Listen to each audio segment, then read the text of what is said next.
is Thursday, October 10th at approximately 1:30 in the afternoon, and a rather balmy 12 degrees. And I say balmy because this morning it was 1 degree when I got up at 6 o'clock to take my best buddy here, Lucky, out for his morning walk. You can see he's just out here enjoying the shade at the moment. Another thing you may have noticed, or will certainly see now, is the pond is very, very quiet. And the reason for that is that I have taken all of the koi into the indoor pond for the winter. Now I know that may seem a little bit early for you folks in the UK and even those of you here in Canada, seeing as we're just kind of midway through October. But the reason I have done that is that the pond water temperature here is now somewhere between 14 and 16 degrees Celsius, and the pond indoors is approximately 22. So we're talking about a 6-degree difference in temperature, which is significant when moving the koi from one to the other. I don't want to have them experience temperature shock when I move them indoors. So over the past week and a half approximately, I moved the koi from the pond here inside, about 5 of them at a time to get everybody indoors. And what I'm doing now is working to start shutting things down for the winter months out here. And I hate to use that term winter, but it is approaching definitely, and we're certainly in the fall temperatures. You are familiar with the filter pit setup. Again, everything's very quiet.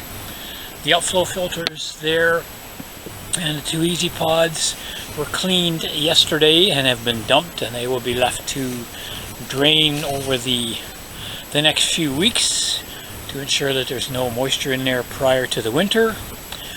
The moving bed over there has been, air has been turned off. That's going to be drained today, as well as will the pump chamber there. We're going to drain both of those, and then I'm going to start disassembling the plumbing fittings that are in here, and the UV will be taken apart, of course, and taken in for the winter, as will the air pumps once everything is done. Once I have all the bits and pieces taken apart and drained, then I will purge the bottom drain using my air blower that you have seen previously to blow any air out of the bottom drain. That will then be capped off. The line here that you can see right here coming from the upflows will be disconnected at that fitting there with the rubber boots to allow any excess moisture in there to come out. The line here, again, running into the upflow, from the upflow filters I should say, into the pond, which runs underground into this fitting here, will also be purged of air and capped off. So there's a rubber boot here which will be coming off, and that pipe will be taken off and stored in my shed there for the winter months, and the air will be blown out of that line as well. And the spray bar there that was put onto the pond this year will be taken off. Again, that will be stored away, and the pump that is in the pond will be disconnected here. It will be lowered to the bottom of the pond because I don't want to try and pull that cord all the way through again. That was a bit of a hassle and a nightmare actually when I did it this year. So that'll just be lowered to the bottom of the pond where it will spend the winter. So what I'm going to do is I'm going to get in the pit now and start disconnecting some of the plumbing components.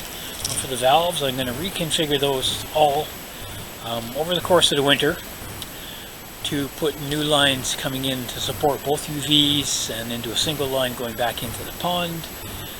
And then the line on the far side you can see over here going into the upflow filters from the pump, that too will be disconnected, and the air blowing into there to make sure that there's no air left in that line, or I should say water left in that line over the winter months to cause any freezing. So on that note, I'm going to get down into the pit, start disconnecting the rubber boots to disassemble this, and as I said, it will all be reconfigured over the course of the winter. I know kind of pretty much exactly what I want to do from a fitting standpoint, so that'll be done in the warmth of the house. And then the lines down here, as I said, the bottom drain will be disconnected and blown out, as I mentioned, capped off for the winter months, and then reconnected over the winter. So what I'm going to do is, as I said, I'm going to get in there, start doing that now, start disconnecting some of the pipework out here as well, and I will get the camera going inside shortly so you can see how the koi are doing. It's definitely a little bit crowded down there for them, but they're doing very well, and I will let you see that a little bit later on in the video.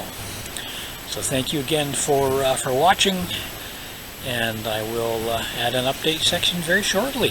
Thank you again. And just a quick look at the koi in the indoor pond. Just to give you a few minutes here to see how much they are enjoying being inside for the winter in the warmer temperatures.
the opposite side of the tank.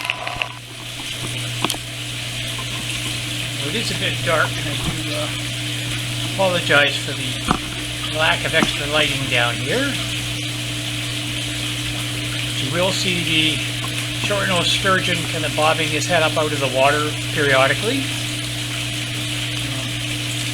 Now the sturgeon, as you know, are primarily bottom feeders, but he does come up along the edges looking for food from time to time. Just gonna again see him coming up over there.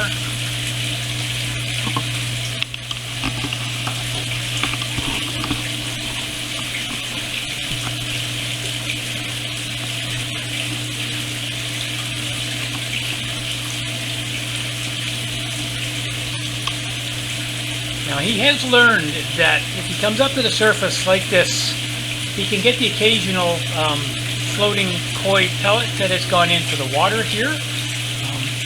I put a new divider in the tank this year. I'll zoom across there, which is a much larger mesh on it, so it allows for better water flow between the two sections. It also allows, however, some of the koi food to float through into the sturgeon side.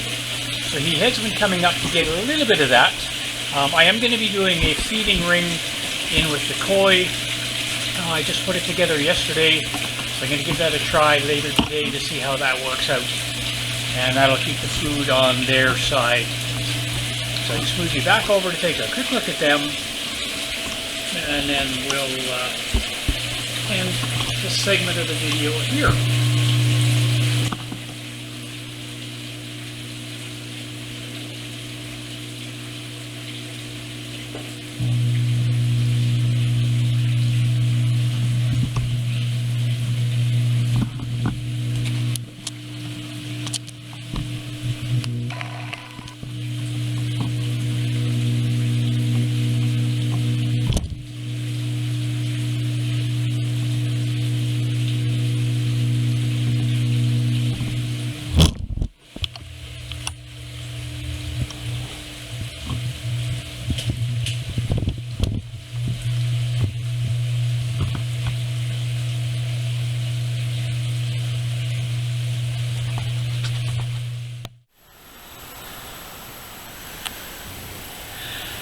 Outdoor pond season for my koi obsession has come to an end.